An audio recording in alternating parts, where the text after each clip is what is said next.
68 till I die. You got somebody, hey, Jeff, shut up. Hell no. I'm sorry, man. I blacked out for a second.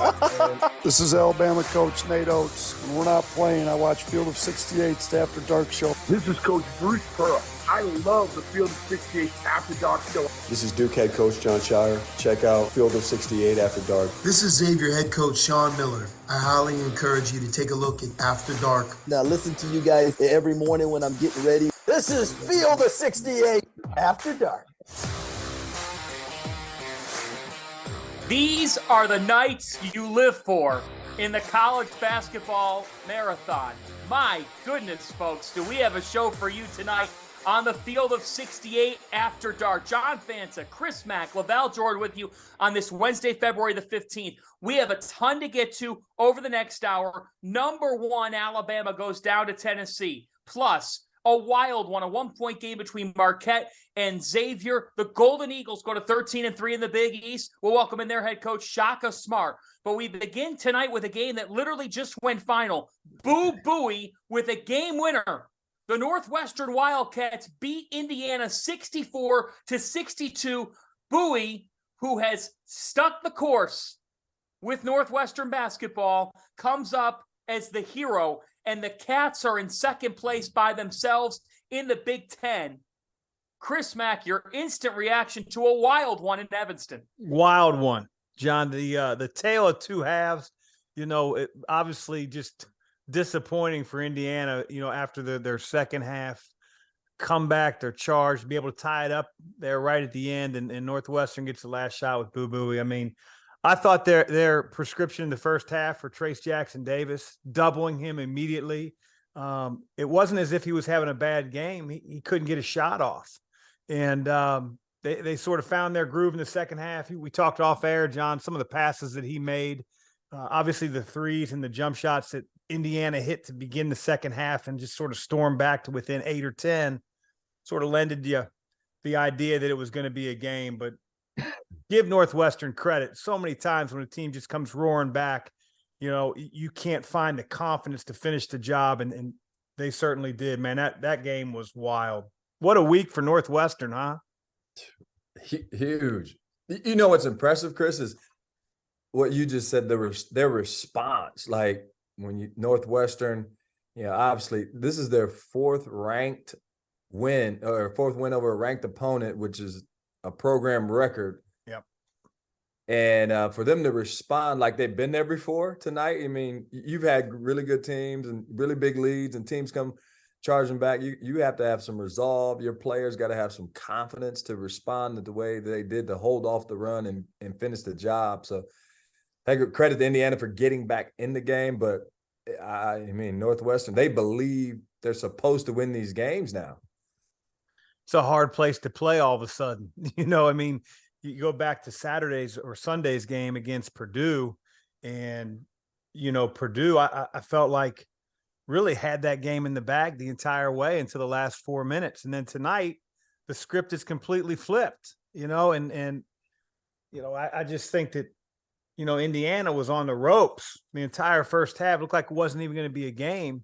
And then for them to have the wherewithal to come all the way back, tie the basketball game up, but Northwestern still win it. That's an amazing win for them. So here's the thing. You guys have been in the business. You've been in the industry. And when pundits are talking about teams and, I'm still betting on them in March and all this stuff. And Mac, I know all too well. When we've been talking during the season and you were coaching, you'd say, yeah, but this is what the record really is. Here's the deal, fellas. Northwestern's 19-7. Yep. They've won 7 of their last 9. They've won 4 in a row. Illinois lost to Penn State last night. I'm not saying it's easy to play Penn State. I'm not suggesting that at all. But Northwestern's beaten Purdue, and they've beaten Indiana in a span of 4 nights. Yeah. The Northwestern Wildcats are not only in second place in the Big Ten, but right now, they're the second best team in the Big Ten, bar none. No, they're good, John. I think that's their 7th quad 1 victory on the season. Like, let's stop acting like they're good. Yeah. And you know what? Credit to the administration for staying with Chris Collins through post-COVID and continuing to believe, obviously, I mean, everybody has to be together and connected on here's how we're going to do it and believing it's going to work, even though he had a down year or two. I tell you what, I really like watching Northwestern play. They run really good stuff. I think that their players make the right play on the offensive end. Obviously, Boo Buie, big time confidence in big moments. That shot at the end, he got knocked off a little bit off balance, and for him to be able to again hit a 4-foot floater to win the game after they had given up that lead, that's not an easy thing to do. And Val, you've been there before, man. You're that coach, and then all of a sudden that game goes to overtime, and you've lost that lead. Sort of hard to get your players to believe in, hey, we're fine, kind of thing, because they were out on the floor and felt what they just felt. So again, said it a ton, but continue to say it. What a night for Northwestern. What a great couple games. Yeah, they were up 20. Give credit to Chris Lowry, Mack. I don't know if did you ever coach against Chris when he was at Southern Illinois? I mean, heck of a ball coach. He's come in and Chris Collins has allowed him to take over their defense, and they are active, they are physical. Their post traps and what they did against Purdue, what they did tonight against Trace Jackson Davis. CeeLo is, Chris is kind of giving them the defense. Yeah, I know he's been a disciple of Bruce Weber, and he's had that forever. But they are guarding their tails off. Along those lines, here, a thought that comes to mind. Mack, I'll start with you on this.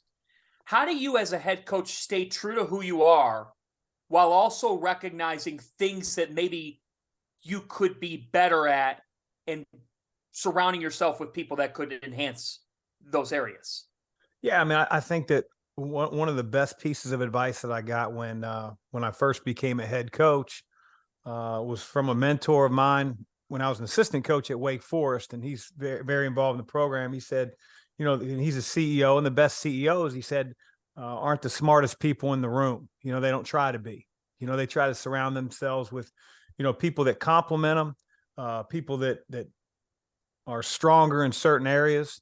And, Val mentioned it before, Chris Lowry was a hell of a coach, specifically on the defensive end. I remember some of those Missouri Valley games where they'd hold teams to 35 and 38 points. I mean, it was ferocious. And he, honestly, I think the end of his coaching career as a head coach there at Southern Illinois was tough because he had a mass exodus of players. But, man, when he had his full complement of guys, nobody was better than him on the defensive end. And you can see that with Northwestern. They're a completely different defensive team. But, you credit Chris Collins. I mean, we all want to win as head coaches.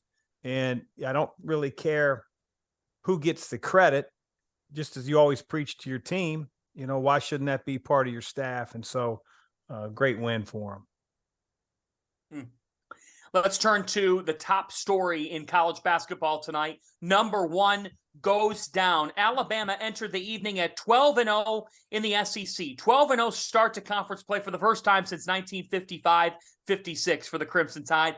At some point, they were going to drop a game, and this was the most likely chance for that to happen. They go into Knoxville against a Volunteers team that had lost 3 of 4, Tennessee 68, Alabama 59. LaVall, what does this say more to you? Is this Alabama just due to lose a game to a very, very good Tennessee team? Or to you, did Tennessee show you something about themselves tonight in being able to take down the top-ranked Tide?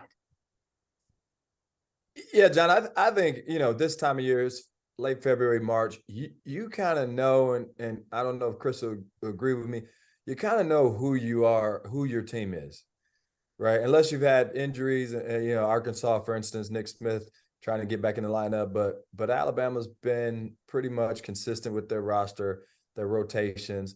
So by the time you get here, you know who you are. Tennessee knows, I think Coach Barnes knows his team, and obviously they have to do it on the defensive end and be gritty and physical there and try to find enough offense to win games. I think those things a lot of times are established, and now it is, you're going to be in a 1 or 2 possession game, and you have to find a way to win. Tennessee was in that, and they lost 2 one-possession games, right? At the buzzer, and they get Alabama at home tonight, and so I don't know if it just says there's 2 really good teams going at it in conference play. I mean, and it was a heck of a grind. You think of the SEC, you don't think of this type of physical. I mean, it's super physical on both ends of the court. I thought both defenses were really impressive. I thought Tennessee was just a little more physical, forcing some of those turnovers from Alabama that ultimately, hurt them in the end.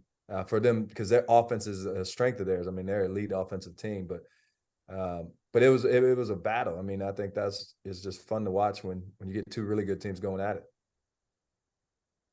Mack, here's my question. Yeah. Did you ever? I know the easy answer is, well, no, I expected to win every single game.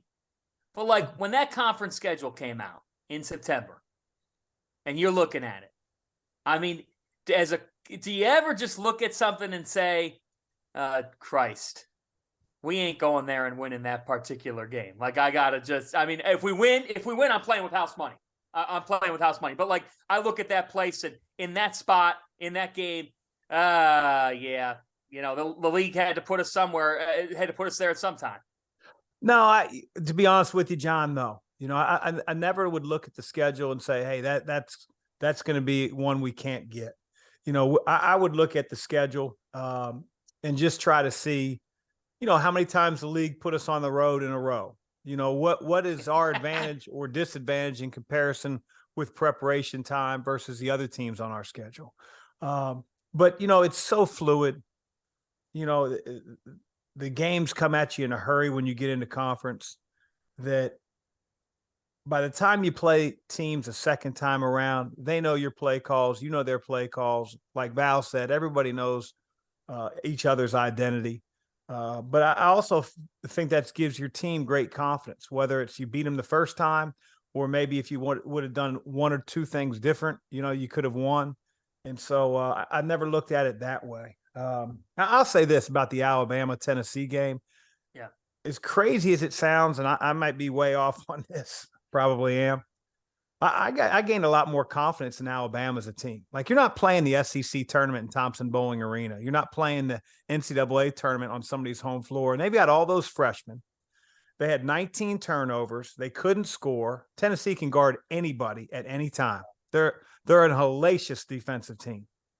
But I just think that, it was still a couple possession game down the stretch. And again, you got freshmen, and it's like, to me, for Alabama to not hang their head and become a sieve on the defensive end, those freshmen sort of stood up and said, you know what, we're going to try to win a muddy one. And that's not usually what I think of when I think of Alabama. Man, I really like Nate Oates' team. That's not to dispute or, dismiss what Coach Barnes and the Volunteers did tonight, because not too many teams have done that to Alabama, certainly not one in the SEC this year. Yeah, I think, the Oklahoma is like Alabama, Chris, right? On both ends, they've been the best team. In conference play, they've been the best on offense and defense. Obviously, they were undefeated heading into tonight. And Tennessee, all around, their defense is like, you don't want to – it's going to the dentist. I mean, you just don't want – like, who wants to deal with playing against Tennessee and trying to figure out a way to score? The physicality of it. I thought the same thing, something in the Oklahoma game. The Porter had his team ready, and they were extremely physical. They got in the space of Alabama, took away threes as much as they possibly could, but the physicality of it. And when you look up, John, and say, hey, Tennessee had 26 points off turnovers, and a lot of the turnovers weren't necessarily it was just they were in your face. It was the guy with the ball and a guy on him, and he was just in him, right? And then 14-second chance points, because I thought Tennessee had they were trying to find ways to score. They just had some timely offensive rebounds, tip-ins. Missing a couple of their key players too with that. Exactly. And so it was like they were just really physical. And Now, when you get into tournament play, refs call the game different. They, like Chris said, they're at home, so they get to maybe be a little more physical tonight. But it doesn't make you think any less of Alabama at all. No, I mean, this is a night where Mark Sears goes 1 for 6 from the floor, 0 for 3 from 3. He ain't doing that when their season's on the line, the NCAA tournament. But you go into that building, and tonight Tennessee guarded the hell out of him. I mean, that's the other thing, Chris. One thing you can always say about Rick Barnes-led teams is that they are going to guard the hell out of you.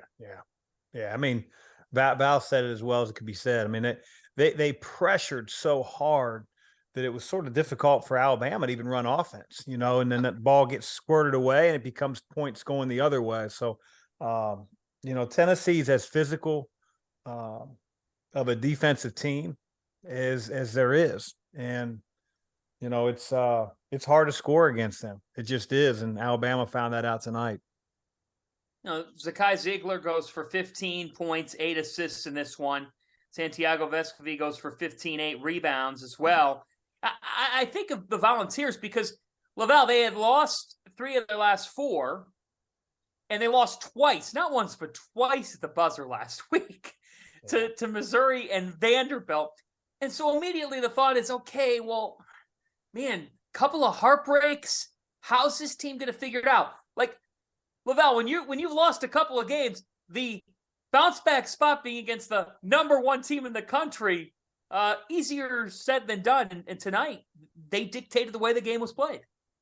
Certainly. But for them, John, when you say like, hey, how are we going to get back? Like, they got beat at the buzzer. So it's not like they were getting beat 15 and we got to go back and jump in the room as a staff and figure out, there's 2 possessions in the game, 2-3 possessions in the game. Hold on. Are you both saying, I'm looping Mack in here too. Would you rather lose on back-to-back buzzer beaters or lose by 25 once? Well, nobody wants to lose, John. What are you talking about? First of all, if I can take one loss versus 2, I'm taking 1. So you'll take 1 ass whooping over 2 buzzer beaters. Who hasn't gotten their ass kicked? Yeah, you're going to have one of those. I mean, Chris, right? Like, unless you have even in a great year. Like, hey, Alabama got their ass kicked. Alabama and Oklahoma. Like, you just have one game where it's just like, you know what? It's not our day. Ball up that box score, throw it away, and let's go back to practice. But for them, it wasn't like a ton of things to correct. You got beat at the buzzer twice.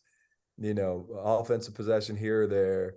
Whatever defensive, everybody's sticking to the game plan. And I thought they did a tremendous job of that against Alabama, taking away the threes in the way that they did. Alabama shoots.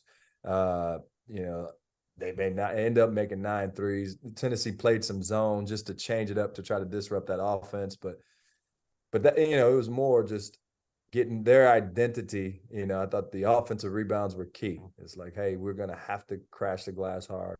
Maybe it's something they should have done in a game before, just to steal a possession or 2 when you're getting beat, in a 1 possession, 2 possession game. I also think that, you lose 2 heartbreakers like that. I think Tennessee has the perfect coach, in that type of moment. Rick Barnes is not going to get overly emotional. He's not going to get his guys so far on edge that they come out and they play tight. He just has a really good way of relating to the players, of believing in those guys and believing in his system. And so I think that whereas a lesser coach, might have a little bit of panic in his guys, that's not going to be a Rick Barnes coach team. And I think you saw that tonight. Hey, this is the Field of 68 After Dark. We're presented by Bet Rivers. Welcome, everybody, on Sirius XM College Channel 84. To all of you who just listened to Iowa State beat TCU in a Big 12 Top 25 showdown. Cyclones win 70-59. I know both you guys were tracking it. LaVall, before we get to a break, here's this Iowa State team.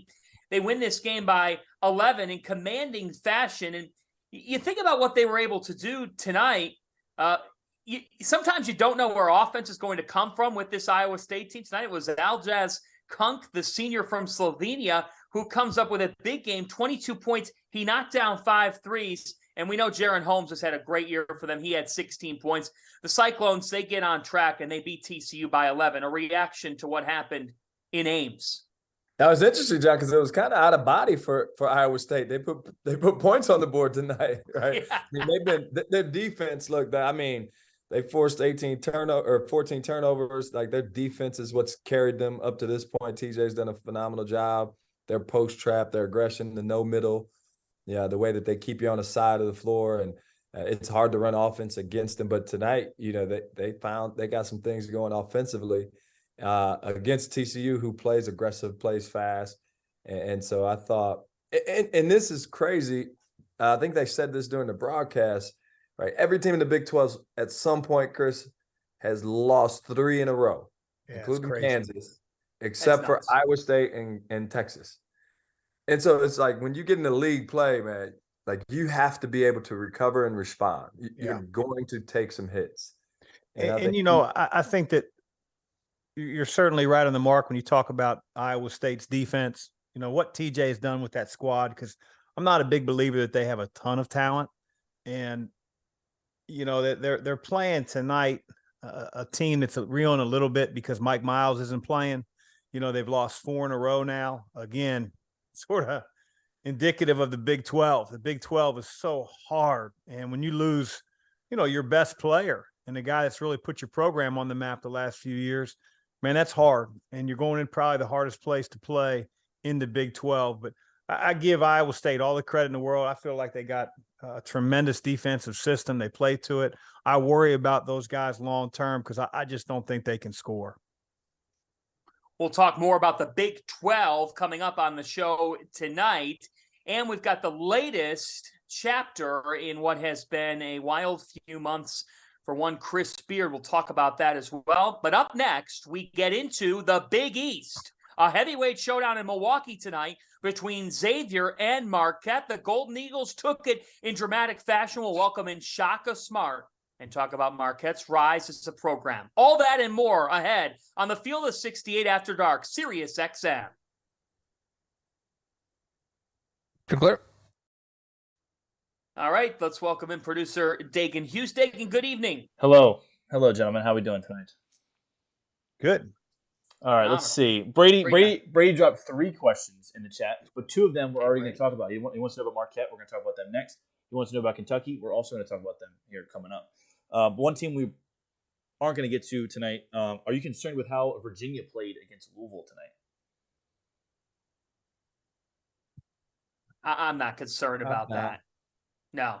Virginia's style of play lends itself to playing close games. It just does. I was thinking the exact same thing, Chris. Like, they don't blow people out; they just beat you.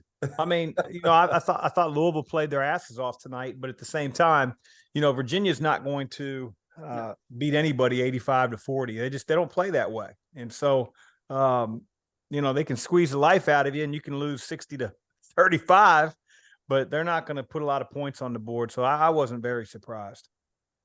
No. There's nights in your conference. There's nights in your conference, right, where, you know, you're facing the bottom feeder, quote unquote, but like, just 30 win the seconds. Game, right? Find a way to win the game. Exactly it. Any others, Dagan? Yeah, quickly, if we can get it in. Most improved player in college basketball right now. That's from Austin. It's a bit of a hard one, so. Most improved? Yes. 10 seconds. Yeah, Bryce Hopkins would be a good one. He averaged 2 points a game last year. He might Here be you go. player 3, of the year this year. 2. Zach Eaton. The Field of 68 After Dark on this Wednesday night, February the 15th. John Fanta, Chris Mack, LaVall, Jordan with you. We're breaking down a huge night across college basketball, but we're presented by Bet Rivers. We've got the Field of 68 daily newsletter every single morning from Mike Miller and his crew that you want to check that out to get the latest on college hoops. That will be a very busy Field of 68 daily tomorrow morning. You got to check out the newsletter, and you got to go to field68.shop. Get ready for March Madness, folks. We've got merchandise there. You can head over there for your merch ahead of the big dance. Hey, 2 teams that are going to be dancing out of the Big East. Marquette and Xavier. Second straight night where we had a Big East heavyweight showdown. Last night, Providence and Creighton played an epic double overtime thriller. Friars won it. So tonight, it's a chance to take control of a steering wheel that's been all over the place. Xavier takes a 1-point lead. Jack Nungy comes up clutch in the last 12 seconds. Marquette hits the game winner courtesy of Olivier, Maxence, Prosper. Final score, Marquette 69, Xavier 68. LaVall Jordan, the instant takeaway from this one is what? Again, John, conference play. These two teams are battling for a Big East championship. Xavier's down 2 guys. Fremantle's out. Desmond Claw didn't make the trip. And so for them to come out as aggressive as they did, I thought was impressive. They had control of the game, really, the majority of the game. I mean, they had it, and so they deserve a ton of credit just for coming out shorthanded and being in control of that game. And then Marquette on the other end, they kept themselves in it. And you're talking the 2 best offenses in the Big East, 2 of the best offenses in the country. But I thought Xavier's half-court defense was the reason they were up. And Marquette didn't really stop them. It was all or nothing. But they turned them over 17 times and scored 21 points off of it. So they kind of hung around, with their pressure, the full court stuff, and turning that into points. And then they just found it. And I think we were just talking about it. You just, like Virginia and Louisville, you're going to be just, if you can find a way to come out on top. I mean, a couple of those Big East games yesterday, double overtime. You're just trying to battle, hang in there, and find a way to win it at the end. And Marquette did that tonight, but it was a heck of a basketball game. Well coached on both sides. Guys played their tails off. Fun game to watch. Yeah, I mean, echo a lot of the same things that Val talked about. I thought X controlled the game. Really 90% of the game. Without their, 2 significant players for them. I thought, Colby Jones made a couple big time plays before the momentum shifted to Marquette. He hit the 3, took the charge. I thought at that point it was probably going to be curtains, but Sully Boom, who had a phenomenal game offensively. He also had some tough errors down the stretch and gave Marquette the ball a few times. That really hurt Xavier down the stretch. I think that Sean's teams generally don't turn the ball over that much. To have 17 turnovers, I'm sure that's something that he's going to be upset with, and they've got to figure out when they go on the road correcting that. But to me, Marquette was a little bit like, Teddy KGB from Rounders, hanging around. Never at one point did I think that Marquette was going to win that game until the end. I mean, I just felt like Xavier had it under control, but you give those guys credit. I love Kolek, man. I know he wasn't as instrumental tonight's win as he normally is, but man, I think he really sets a tone for their team with his disposition. Here's what's impressive about both of those teams, Chris and John, is on any night, you don't know who it's going. Like, it was not Cam Jones down the stretch tonight. It was David Joplin, Stevie Mitchell with a big offensive rebound, and then Omax with the tip in. And everybody's thinking same with Xavier, like it could be Sule Boom tonight, or it could be Colby Jones, or it could be Jack Nungy, or it could be Adam Kunkel. Like, they have so many different guys. You can't key in on a Trace Jackson Davis, or, just look at their teams. It's like, man, I don't know who it's going to be tonight that's going to go for 20 or make the big shot or the big play down the stretch. And I think that's, exactly why they have 2 of the best offenses in the country. Is because you can't necessarily key on a guy, like you said. Great game plan for Northwestern tonight to double Trace Jackson Davis, but you can't do that against a team like Xavier or Marquette. You have other guys that just have way too much skill and confidence to beat you.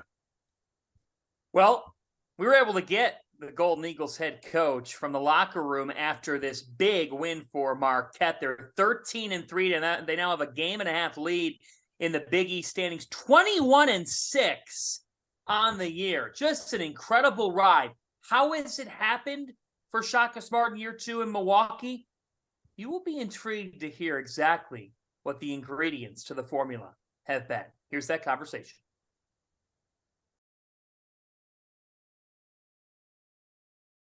Marquette 69, Xavier 68. We are joined by the head coach of the Golden Eagles. He is a National Coach of the Year candidate. It is Shaka Smart, whose team moves to 21-6 on the year at 13-3 in the Big East. Shaka, let's start with the final sequence of this game. Xavier, punch for punch, they get a bucket by Jack Nungy, and then a sequence in which you play it out, and Mack Prosper comes up the hero. Take us through that last sequence to find a way to win this game. Well, Xavier deserves a ton of credit the way that they just continued to answer back, and they just wouldn't go away. But our guys, when they scored, you could kind of see in their eyes there was a determination to go attack. So, thankfully, I did not call timeout and just let them go. It was not Cam's night from a scoring standpoint, but he gives us such an offensive confidence when he's in the game. And, he set up that play because he was able to get deep in the paint, get it up on the rim. And then I'm so proud and happy for Mack because it wasn't his best game. There were some plays that didn't go his way, but he just stayed connected with his teammates. He continued to attack. And then there he is making a game-winning basket. Coach Smart, congrats on the win, man. I know how hard it is to win a game. And obviously I've seen you guys practice, watched you guys a ton. So love your team and just there's a connectivity when being in the building with you guys at shoot around, practice, and watching you guys play. Talk about the decision, because many people, when you're in that seat, I've been there, you're in there, not to call timeout in that moment. What goes through your mind when you have that ball, you have that possession, and you have a timeout, and you could use it? Sometimes you do, sometimes you don't. How did you play that out in your mind tonight? I felt like we probably have a better crack at it if they weren't necessarily set. Been in that situation before, and it's worked out well both ways. It's not worked out well both ways. So you never know for sure. It's easy for us in this day and age to participate in what's called resulting, which is taking the result and saying that meant the process was good or bad. But our guys just went and made a good play. But I felt confident that, the ball was in Cam's hands. He could go and attack, and we could make something good happen. Shaka, when we talked back in January, one of the things that you thought about and talked about was the fact that you wanted to get better and better as the year goes on, to reverse that script from year one at Marquette. So can you take us a little bit through the last week? Because you had said that maybe you'll revisit some of the things that you talked about with your team at a fall retreat before the season. You fall to UConn since you've been able to respond. You responded with 2 wins, a great one tonight.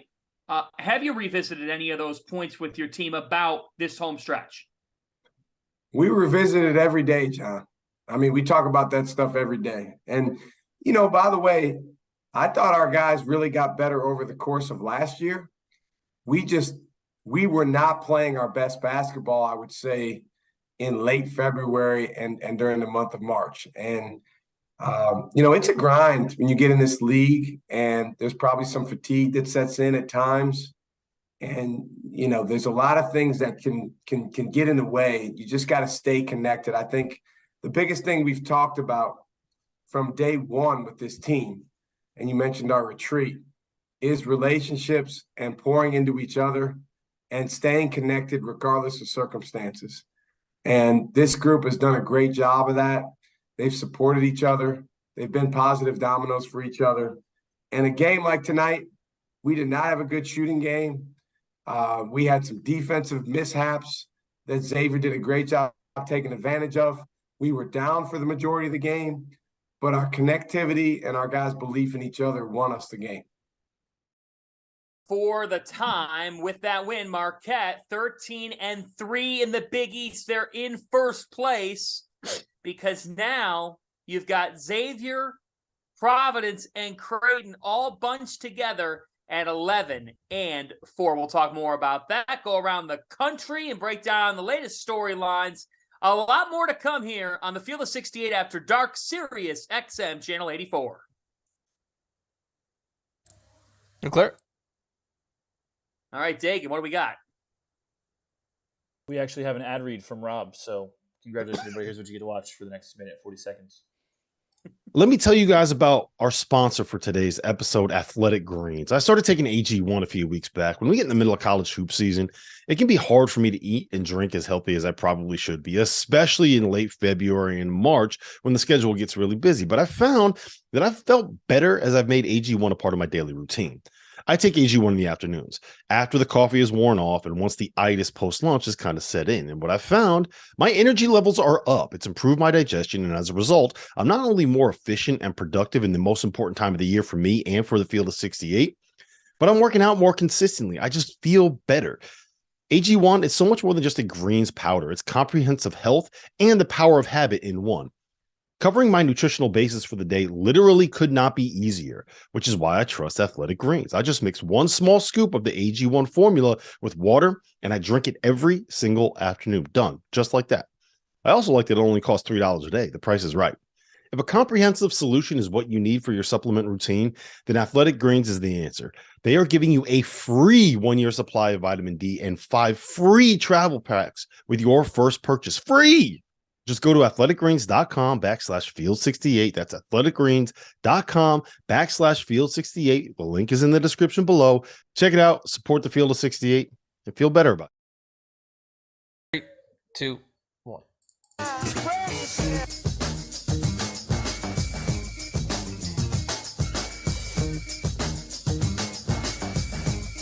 Kentucky expressed themselves tonight in a game that they had to have. The Wildcats took it 71-68 over Mississippi State. Welcome back to the Field of 68 After Dark, presented by Bet River, Sirius XM College Channel 84. John Fanta, Chris Mack, LaVall Jordan with you on this fine Wednesday evening. So let's talk about this here, fellas. Let's talk about the Kentucky Wildcats. They are firmly, squarely on the bubble.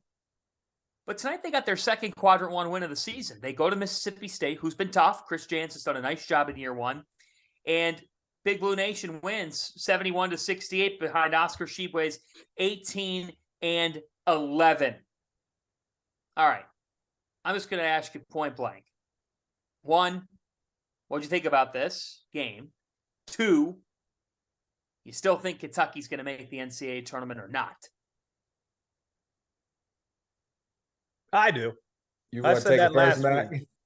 I said that last week. You know why? I feel like they're playing better. I know they lost the other night, but to me, they're playing better than they were a month ago. And to Val's point before, want to continue to play your better basketball as the season goes on. And tonight's game for them, that's a hard game. Mississippi State is one of the best defensive teams in the SEC. They're at their place. It's going to be raucous. Kentucky's Achilles heel, according to so many people, is they can't score at times. C.J. Frederick's not playing, so now your shooting ability as a team, being able to space the floor around Oscar, isn't helped. And I thought they went in there and punked them. I thought they absolutely bullied Mississippi State around the basket on both ends of the floor.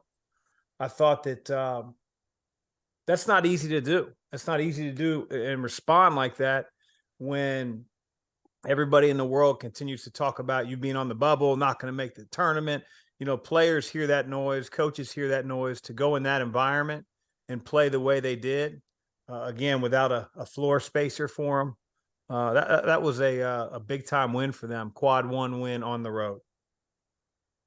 Yeah, I agree with Chris in terms of their response. You start, like I said, February, you kind of know who you are. You're looking at, as much as anything, John, like, how do you respond? You're going to probably drop a game.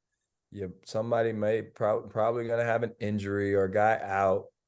And how does everybody respond? For them, they dropped 2 in a row, right? Arkansas, Georgia. Going to Mississippi State, one of the toughest teams. They're known, to Chris's point, for punking people. That's how Jan's coaches are going to be physical in your face. And they had 10 offensive rebounds in the second half. Yep. Kentucky did. I thought Chris Livingston in the second half was big time. I mean, big time. They, Mississippi State, I think, cut it to 3, and they go under a dribble handoff, and he just stops behind and knocks it in. And what I love, Chris, and I don't know, like when February, it's like find a way February. Just find a way to win. And I think it was Chris Livingston, if I'm not mistaken, that scrambled down the offensive rebound towards the end of the game where they had to foul him. And again, then he got fouled and made the 2 free throws. Two possession game. He had 0 points in the first half, John, and ended the game with 13. Like he was huge. But and what I love is just seeing guys' competitive nature, seeing them respond, and seeing the shot making. Like Chris said, they had to find some offense with no CJ Frederick. And this time of year, man, you just love to see. And I thought Mississippi State did the same. I mean, what's the kid's name? Cheville Moore. I mean, Shaquille Moore. Yeah, man, he was like, wow. Having not seen him a ton, I mean, that dude is a competitor, and so it was just a competitive game. And there's a luxury. I don't know, Chris, if you've had. They inbounded the ball to Oscar Shibwe for the game-winning free throws down the stretch. The inbounds play was to just throw it up to him, let him catch it and get fouled. And he went down there and made 3 out of 4 to win the game. Well, the thing about guys are inbounding it to their big guy to win the game with the foul line late. Not many. The thing about Oscar, though, is he's going to come down with the ball. Like there's no V cut, there's no set a screen, roll back. It's like, all right, just throw it up, and he's going to take it up the space that he needs to catch the ball. But man, I don't know if I'd be throwing it to my center, to be honest. That was the play.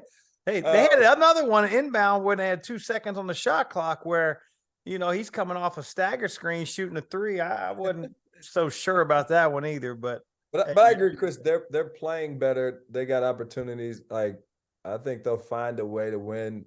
Enough to get him in. Get CJ Frederick back. And I think that's, like I said, Livingston was huge. That's big for his confidence to be able to deliver again in another game here coming up. And so I like where they're at right now, and just in terms of how they're approaching things and how you see them respond. Look, they get a road win against a Mississippi State team that, although they've struggled in SEC play, they had a really nice non-conference season. And so the win has value. It's a quad 1 win. I agree with both of you. I think Kentucky's going to hear their name called, whether that's on a quick trip to Dayton, Ohio for the first 4, or whether that's for a first-round game, we'll see. They've got 5 games left here in the regular season. They're home to Tennessee on Saturday. There are games sometimes where if you win, you're in. The ticket just has that kind of value. If they somehow complete a season sweep of Tennessee, the committee's not leaving out the Kentucky Wildcats. But they've got Florida on the road, Auburn at home, Vanderbilt at home, Arkansas on the road. Not saying it's easy by any stretch of the imagination. But if they get 2 of those final 4, they're going to end up hearing their name called on Selection Sunday. As long as you avoid the 4 straight losses here, or 4 out of 5, or then we're looking at the SEC tournament. The fact is they're going to get in. Here's the thing about this team. I will second what you both said. Without CJ Frederick, and if you told me at 6:30 tonight, Haston Wallace is going to go 1 for 13 from the floor and 0 for 8 from 3, I would have said, like the Magic Johnson head shaking. Nope, not going to happen. But Livingston stepped up. And guys, when Jacob Toppin contributes, it seems like it swings them in an upward trajectory. Yes or no? Yeah, I think he's a big confidence piece to their team. Made it that 3 right before the half, although Mississippi State matched it. But I think that, he's a big part of that team playing with confidence when he does. So the Cats go to 17-9. Briefly around the SEC. Otherwise, Texas A&M beats Arkansas 62-56. For Texas A&M, that's a huge win. They are very much on the bubble. They did not schedule well in their non-conference, but they are 19-7, and they're in second place in the SEC. Tonight, Wade Taylor IV goes for 18 points, 4 assists. A&M gets it done for win number 19. Florida beats Ole Miss 79-64. And as we said, Tennessee, yes, folks, tonight in college basketball, number 1 fell. Alabama was 12-0 in the SEC. They fall to Tennessee 68-59. Certainly no shame in that. In Knoxville, the Volunteers so tough and they guard so well. Hey, after this, we're going to talk about a major story in the head coaching ranks with one particular former coach, and we'll talk about the circumstances of some off-the-court drama with him. Plus, we'll have final thoughts from Chris Mack, LaVall Jordan on a wild Wednesday in college basketball. Do not go anywhere. This is the Field of 68 After Dark, Sirius XM. You're clear. Mr. Hughes, Dr. Hughes, what do you have? I am back. What conference gets the most teams into the Sweet 16 not named the Big 12? Wow. I'm going to go to the Big East. Good question. Huh. Sweet 16. Sweet 16. So you're talking, probably who's going to get 3 teams? 2 wins. I'm going to Big East. I might it makes agree with Chris sense. on that one. Creighton, Marquette, Xavier, Providence, all those teams can make it to the second weekend. They all can. It's never happened in the reconfigured Big East. We've never seen 3 teams make it. Yeah. You think about here, like Big Ten, not sure. I don't see it. I don't see 3. SEC, that Alabama's they're going to make it. 30 seconds. Could, right? But then, I don't know. I don't trust Auburn. I'll tell you what. You wish the Pac-12 had any level of depth because you'd say UCLA and Arizona are going to be in the Sweet 16 potentially, but then there's nothing after them. Maybe the ACC. There's my answer. 10 seconds. I think the ACC surprises us again. I think Miami's really freaking good. No question. Here we go. 3, 2.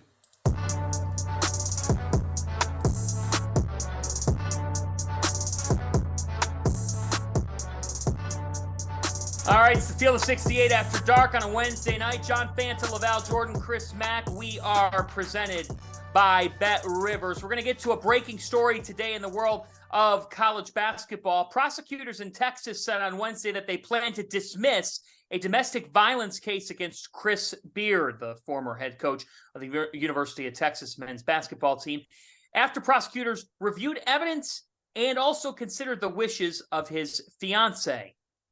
If you don't know by now, you've been living under a rock. Beard, at the age of 49, arrested on December 12th in Austin, charged with assault on a member of the family, his fiancée. He was suspended without pay that day. He was then fired by the University of Texas on January 5th.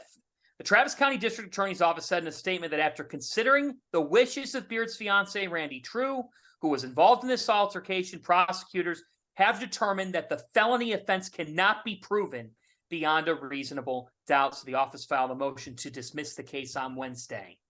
So, Chris Mack, LaVall Jordan are with me. John Fanta here, Field of 68 After Dark. Let's get your reaction to all this news of Chris Beard now having these charges dismissed. Chris, what's your take on this and what it means for Chris Beard going forward? Well, for him, it certainly beats the alternative. I think that I would have a tough time if I were administration hiring Chris, and that's just my personal belief. Obviously the case didn't go forward. A big part of the reason it didn't go forward and not pursued was because she basically changed her story. If you read the police report, there was no alcohol involved that night, so it's not like, hey, completely forgot what I'd said. I mean, it was pretty chilling if you read the report. And so, well, I think a lot of people, and specifically Chris as well, probably deserve second chances at some point. I'd be very hesitant if I were the administration. But again, I'm sure he'll be back in coaching. I like Chris. But at the same time, that's sort of a tough position to put yourself in. Yeah, there'll probably be some time with a battle for his, for him to try to salvage some of the money. Now that the Chargers have dropped, I don't know that, but from a coaching standpoint, it's like, will he be able to take a job while he's in the middle of probably trying to fight a lawsuit to get some of the money? I don't know. But to what Chris said, I think at some point Chris will be back in coaching. I don't know when. And somebody will probably give him an opportunity to just reshape his image and get back in at some point. I don't know if it's next year, but I think it happens. And I think he'll probably be hungry to do that. But I think the money might take precedence if he can find a way to. I mean, that was a pretty big contract. Here's my take on the Chris Beard saga. Chris Beard has coached in 335 college basketball games. He has won 237 of them. His record is 237-98. One night changed all of that. Put it all to an end. An athletic administration will have a hard time swallowing the pill and swallowing the bad PR, the bad press, all the negative comments, and everything in between that comes with eventually hiring someone like this. Unfortunately, or fortunately for Chris Beard, sports is not the real world. It's not always reality. There are larger-than-life figures who are able to go through the things that we just witnessed with Chris Beard, and they can live in the world of, the second chance does come true. In fact, for some, it's second, third, fourth chances because, again, sports is a fantasy land. And at the end of the day, there's going to be an athletic administration that values 237-98 over one night. That's just how the world works. It's how administrators who are pressured to win games and raise money.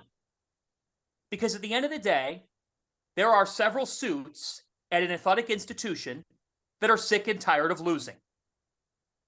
That they can turn their face and turn their eyes away from such an incident if it means that their team, that their school, that they're giving their hard-earned dollars to, is winning. There are other donors, there are other athletic administrations who wouldn't dare do this because its institutional beliefs would never once be sacrificed for something like this. If I was an athletic director, I wouldn't be hiring Chris Beard.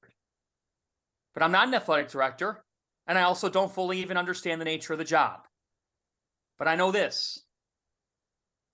In college basketball and in all of sports, at the end of the day, you are judged by how much you win. Character's a nice term.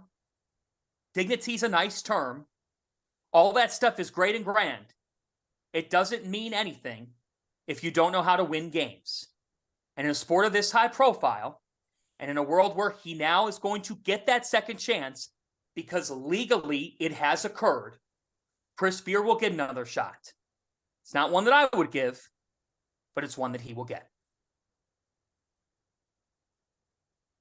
Very eloquently stated, John.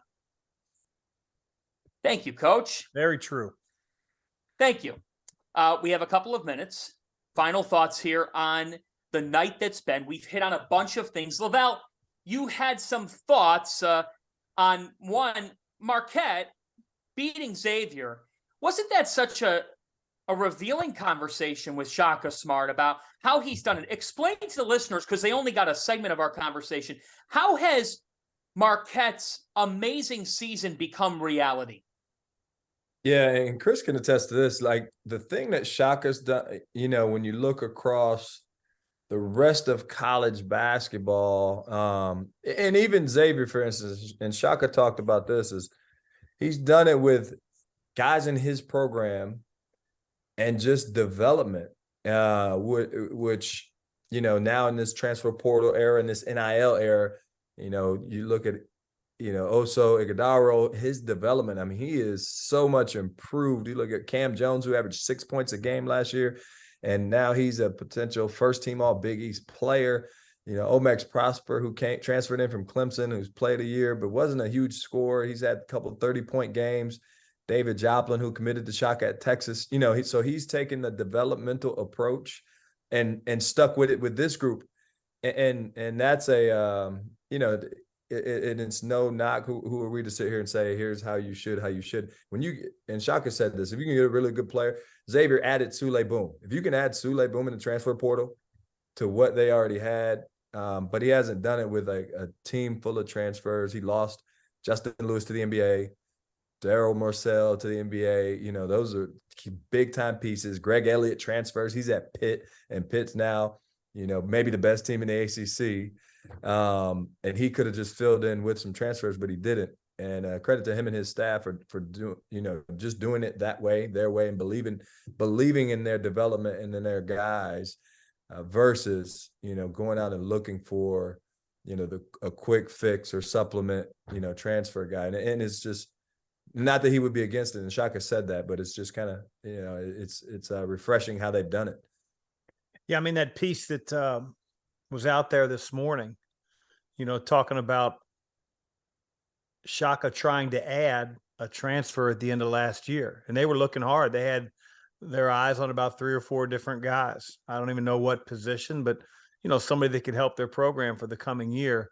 And then all of a sudden, the Nigel Pack news broke of him going to Miami, and then a couple hours later, the $800,000 in a car 2-year deal. And Shaka said that the next 4 conversations he had with those 4 kids changed a whole lot. There were a lot different conversations, and he just said to his staff, we're not going down this road. And I think that they've got to transfer. I think the kid's out for the year from NAIA, I believe. And I don't think he's adverse to taking a transfer, because, we all know as coaches, man, you need experience on the floor. But I mean, to me right now, he's probably the Big East Coach of the Year in a hell of a conference and a hell of a year for the league. Just what he was, what he's been doing. Those guys were picked 9th in the Big East, and that right now, with a few weeks left in the season, they're standing first. And again, they didn't restructure their entire roster. Really impressive. Yeah, it really is. Their final schedule here in the home stretch, they're going to be at Creighton on Tuesday night of next week. That's really going to be the biggest chance for somebody to pick them off and to make more of this race. But after that, it's DePaul at home, at Butler, and then St. John's at home. So the Marquette Golden Eagles could go from being picked to finish 9th in the Big East to winning the conference regular season championship. That would be something, and certainly a breath of fresh air. Fanta, did you have a vote on that? Was that just coaches, or was that media, Fanta? I don't get a vote. We're out here in about 20 seconds. For Chris Mack, for LaVall, Jordan, for Taking Hughes, I'm John Fanta. Thanks for listening to After Dark. We'll see you tomorrow at 11. Nice. You're clear. It's time for the afters. We got a lot of... No, I don't vote. I don't get a vote. And let me tell you both right now. All right, where'd you have Marquette first? Hey, here's a load of crap. I know a former Big East coach, and it's not either of you, who would literally get his schedule from the league office, and the first thing he was doing was pulling up his file of Villanova's schedule and comparing his school schedule with theirs. I bet. I mean, let's face it, and that's just it. I talk about the breath of fresh air. I was reading a column this morning from somebody in Omaha, a good writer, a guy named Tom Chattel. And he said, this isn't Villanova dominating the Big East. And, there's that theory in the NBA of like when the Warriors were dominating, was it good? Was it bad? Evil empire, that whole thing. And he said, it's a good thing. He goes, it's different. There's 4 teams vying for it. It's night to night. There's more interesting games. Like you were both a part of it. When Villanova comes to town, everybody wants to beat them.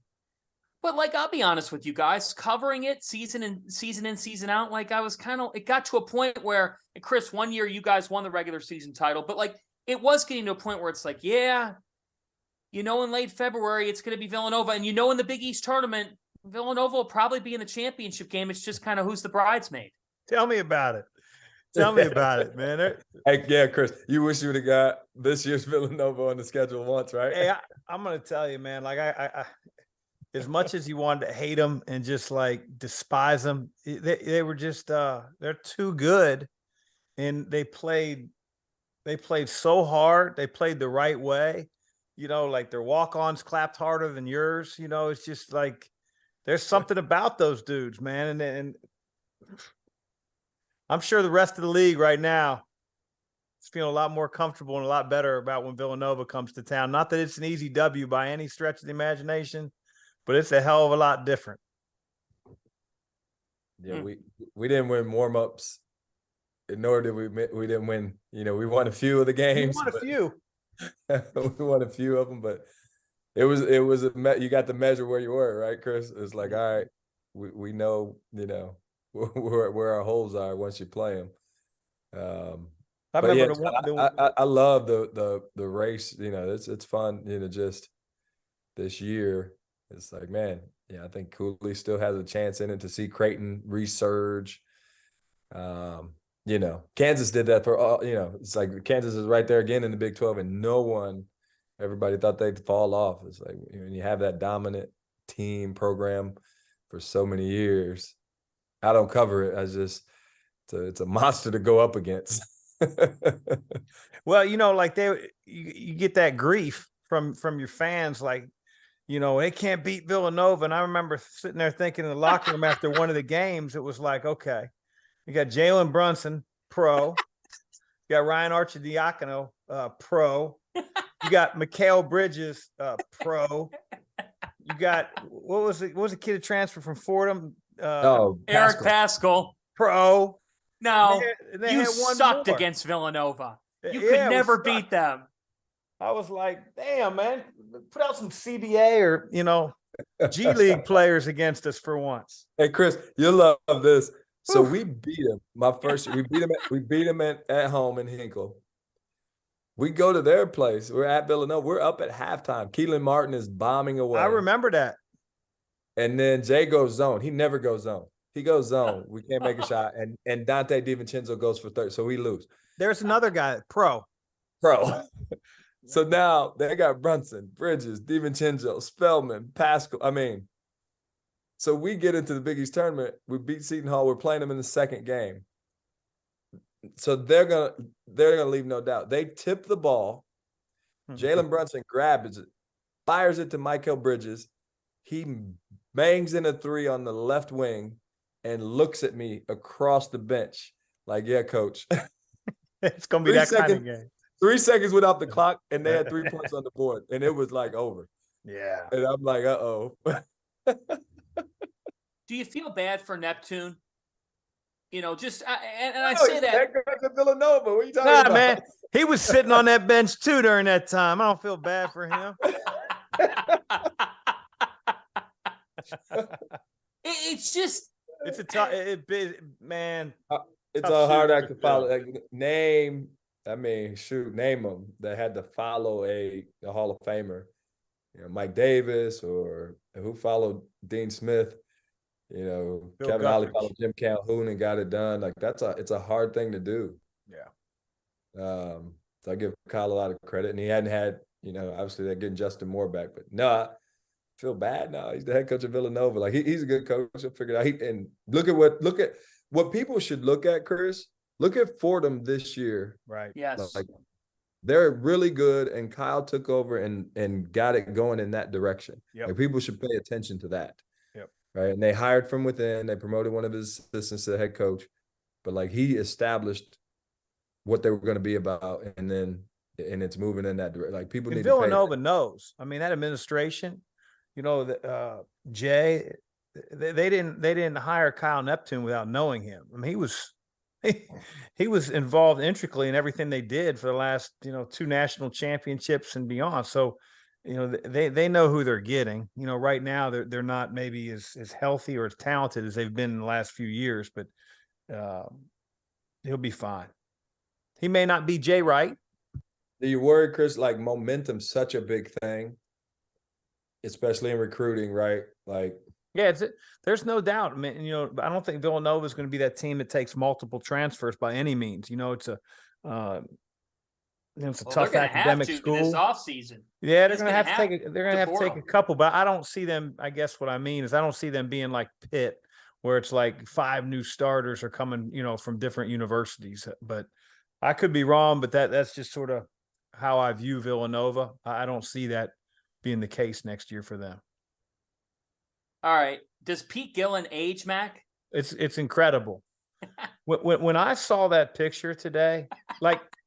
I mean, you have to understand, I played for him in 1992. Like, he looks the same. It's like a freaking caricature, man. Like, he can't be real. Coach looks the exact same. And what would he yell at you?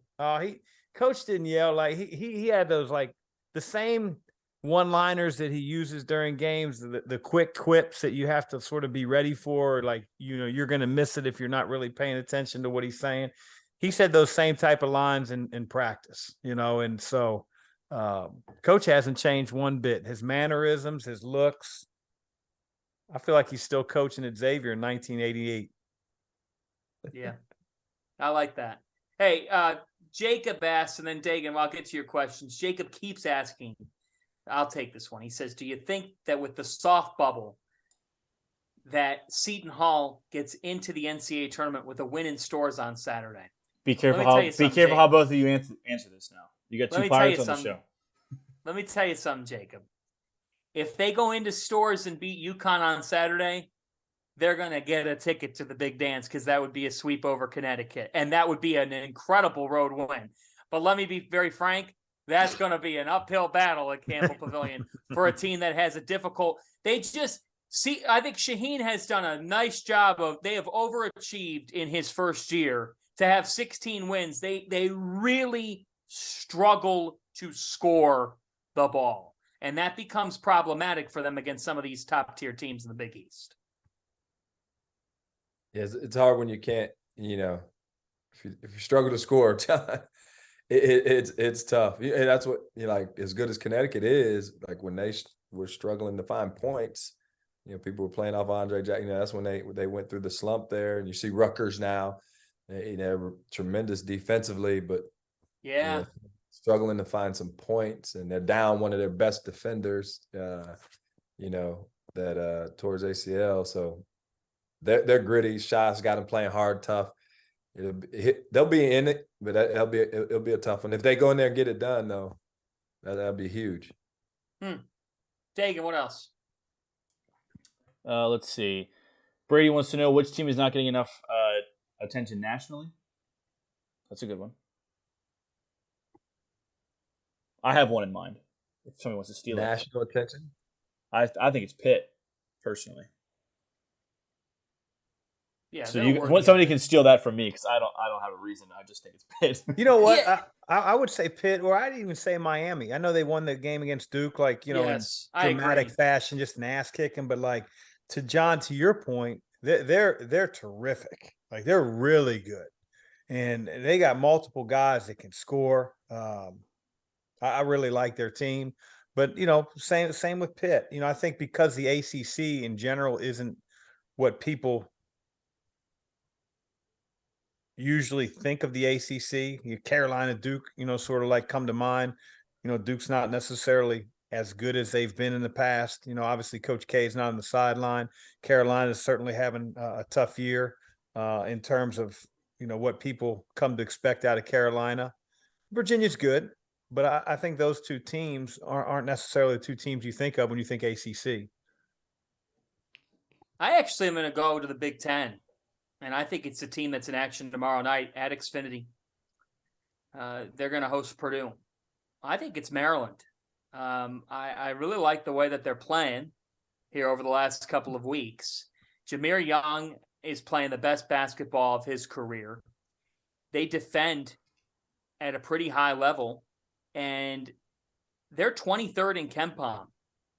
They're top 40 in offense and defense from an efficiency standpoint. Dante Scott is a bit of a matchup nightmare. Tough. I think there's something to be said here. I think Maryland takes down Purdue in College Park tomorrow night. Yeah, I was gonna go in the Big 12 with TCU. Like, I think they're Mike Miles. He's out, and that's a huge factor. Just for the way that they play and how fast they play. So once he comes back, it won't be like a Nick Smith thing because he's been with him, right? It's not like they got to adjust to how he plays and how they play when he's in the lineup. Like, they just need him back. And similar to Creighton getting Ryan Kalkbrenner back, like, it's a big difference when you get your guy back. Dagan, I do love your point about Pitt because for a team to be tied for first in the ACC and for Jeff Capel to really be the maestro behind one of the biggest turnarounds in college basketball, he should be in the race. I'm not saying that he's getting the honor, but he should be in the race when it comes to National Coach of the Year. He's absolutely the ACC Coach of the Year. There's no question about that. I mean, nobody had Pittsburgh at 12-3 in the ACC. Also, they're 6-1. They're 6-1 on the road in the ACC. 6-1 away from home in their conference. Jamarius Burton is big time. He makes things happen for them. Blake Hinson had 21 last night against Boston College. They're balanced. Greg Elliott was a good transfer pickup for them. They've got some talented players, and I do agree with what's being said about them. Like, they really have not gotten a lot of awareness, and I think it's because they're not Duke or Carolina. But if Duke or Carolina was 12-3 in their league, we'd be talking them up like they could win the national championship. And we don't even mention Pitt. So you know what? Give some love to the Panthers. The Oakland Zoo seems to be on the rise as well. They don't have great depth, but they've got a really nice starting five, and they are a willing defensive team. And I think Nelly Cummings is a guy who really distributes the basketball well. Pittsburgh could very well win a tournament game or two. I love Miami. Miami would be my Final Four dark horse. I think they could make it. They're that good. You said it, Mack. Like, Pac, Wong, Omir, Miller. What's that? Miller. He's a bad dude. Time. He is a bad dude. Yeah, he is a bad dude. He's got some good footwork around the basket when he drives. End of his drive, most guys shot fake when they first catch the ball. He's really good at the end of his drive, getting the guy up, pivoting, like laying it in. He's a tough matchup. When I found out he's 6'8", he's gonna be a problem. It's like he plays at Villanova. There you go. Extra pivots, John, man. Here's the hilarious thing. Can we talk about the fact that Virginia's probably going to win the ACC again?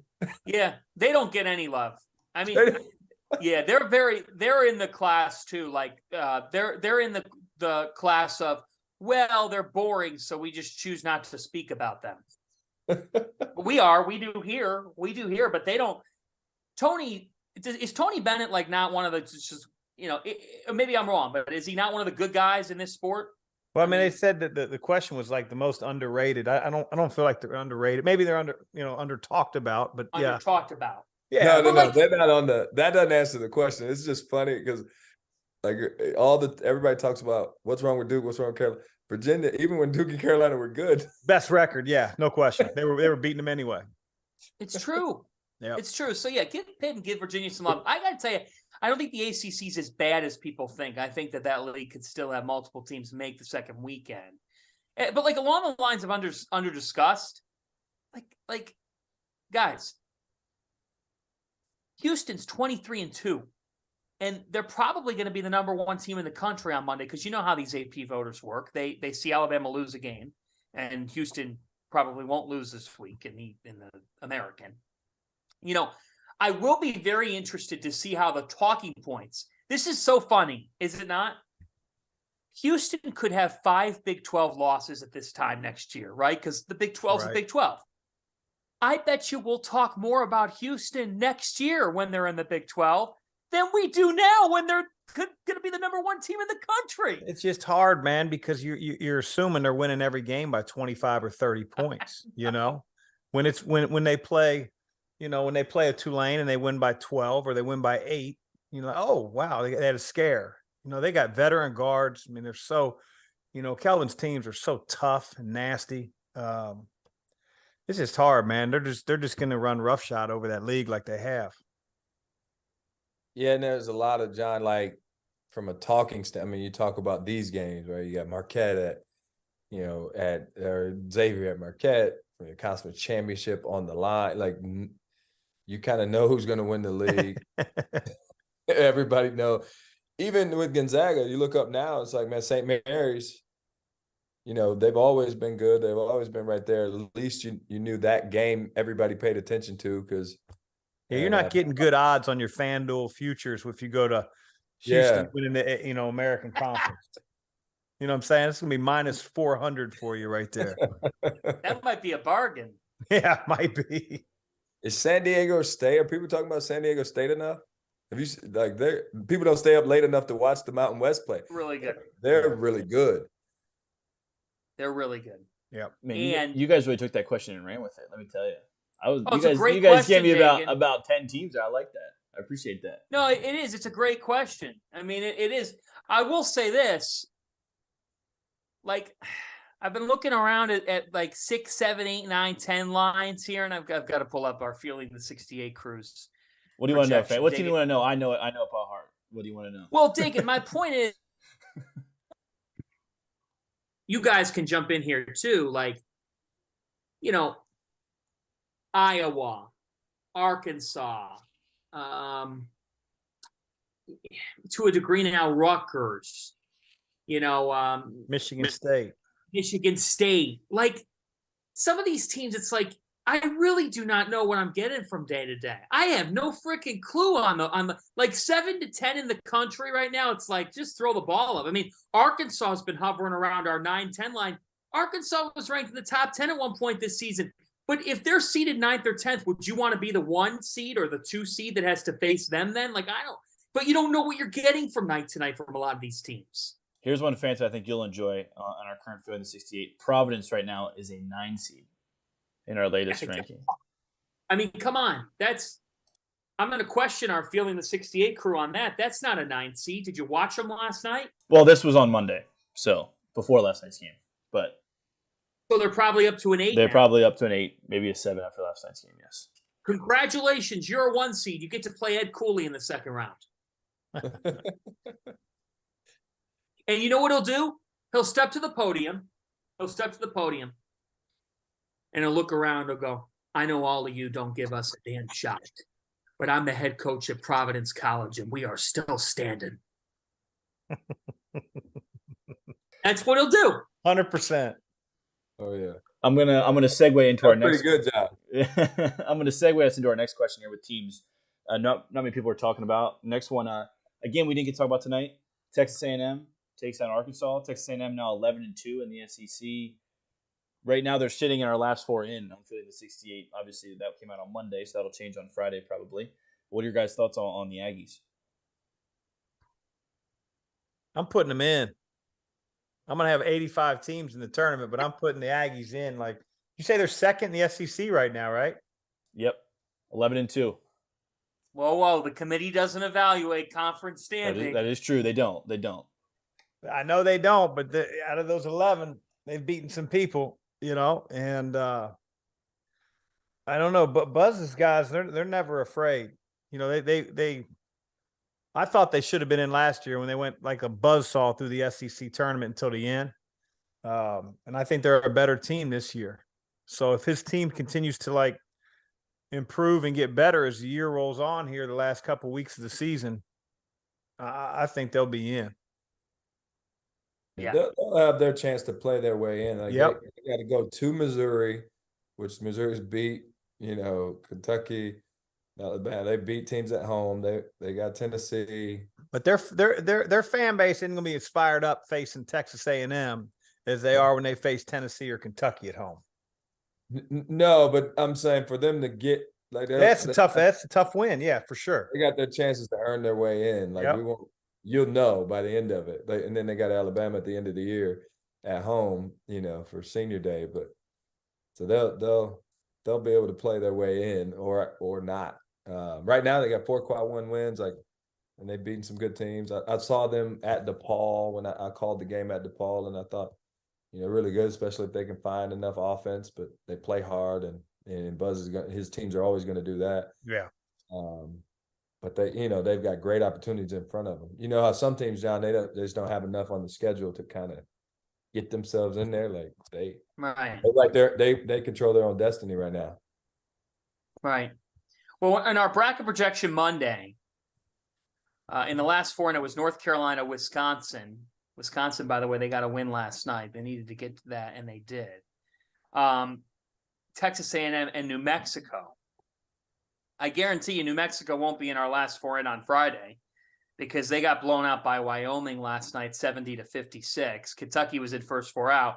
Dagan, I'm calling it now. They're going to put Kentucky in on Friday. Sorry to play a spoiler, but I think you're probably right there, Fanta. Yeah, the 7-10 games in our bracket right now. I'm going to give you the 7-10, and you tell me you're going to buy one team that could win the 7-10 game and then beat a 2. Okay? Here they are. Duke Auburn is 1 game. It's actually a really interesting 7-10 game. Iowa Pittsburgh. Missouri West Virginia. Oh, I'm here for that. That'd be talk about pace and offense and big shots and Huggy Bear and Dennis Gates now at Missouri. And then Northwestern and Memphis. Interesting.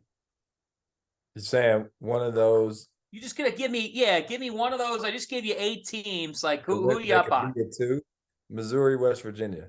Either the one winner of that game.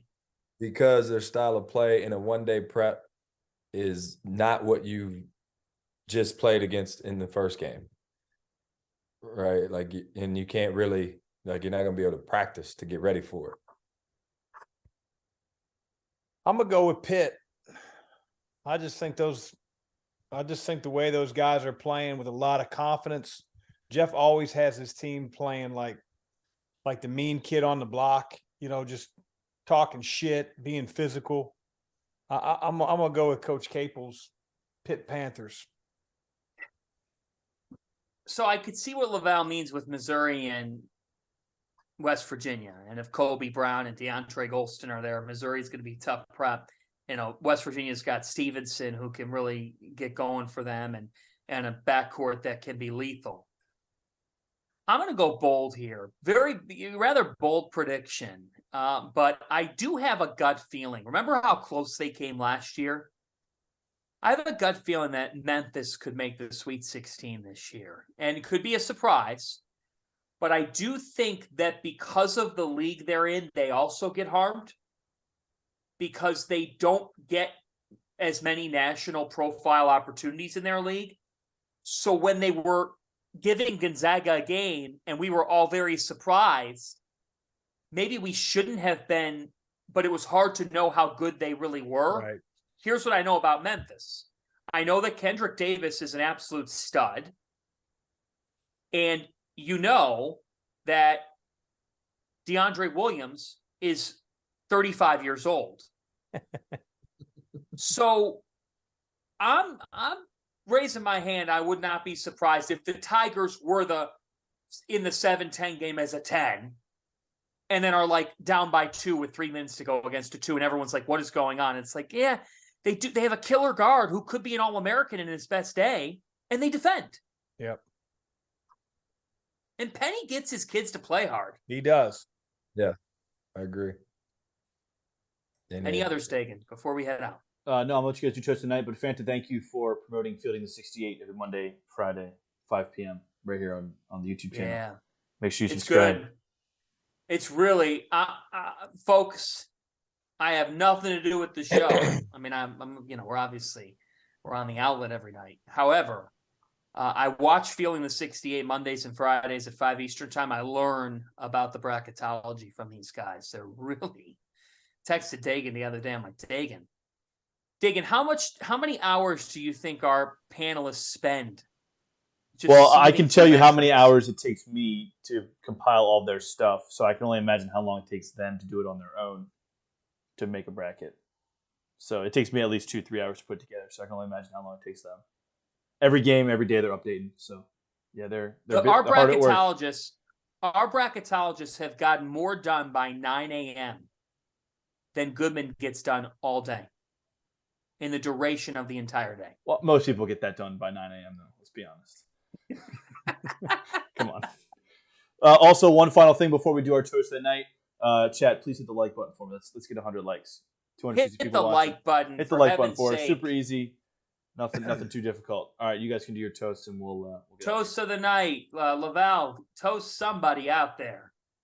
I'm gonna keep it simple. Chris Collins, and the Northwestern Wildcats. Just fantastic week for their program. Toast to the administration for hanging in there with Chris. They are in the tournament. They should build a statue for Chris.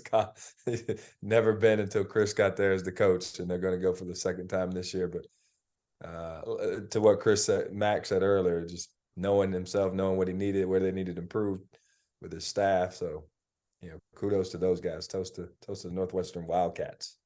And that was an easy one, John. You should have asked me first. You put me on the spot. Val got the. I took sometimes you just gotta, took the blatant one right there. Sometimes you gotta play the hits, man. Sometimes you gotta play the hits. That's not how it goes. You're up. Yeah. I'm gonna toast Rick Barnes and the Tennessee Volunteers for a hell of an effort, missing a couple guys in their team, take down the number one team in the country, Thompson Bowling Arena. Here's to the Volunteers. I don't have any more in my cup, but I'm going to toast a guy who averages just over 6 points per game. And this is a guy that every time I've seen him practice, his motor is endless. He makes winning plays. He defends. He's scrappy. I like him on my team. He's a nice person as well, and that matters. Stevie Mitchell of Marquette. Tonight, on a night where Cam Jones was not shooting the ball well. Marquette, that's one thing with Marquette. If Jones isn't making shots, how do they figure it out? Stevie Mitchell had 17 points in this game. Comes up big, 6 of 11 from the floor, and he ended up being the leading scorer in this 69-68 win over Xavier. Stevie Mitchell's a really good teammate, and the pride of Reading, PA. He makes things happen. He gets deflections. He hustles his tail off.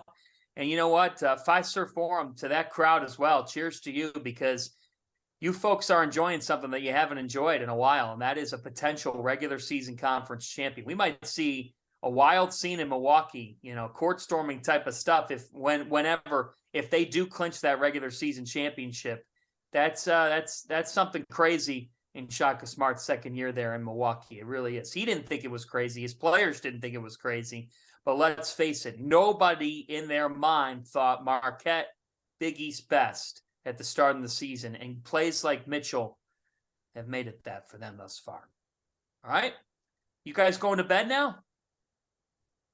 Pretty shortly. I got to drop off my kid in the morning at school, John. What time do you do that? Same. I usually leave the house around 7:15, 7:20. Do you get a coffee in the drive-thru? No, I actually get up early and make it here. Oh, you're economically...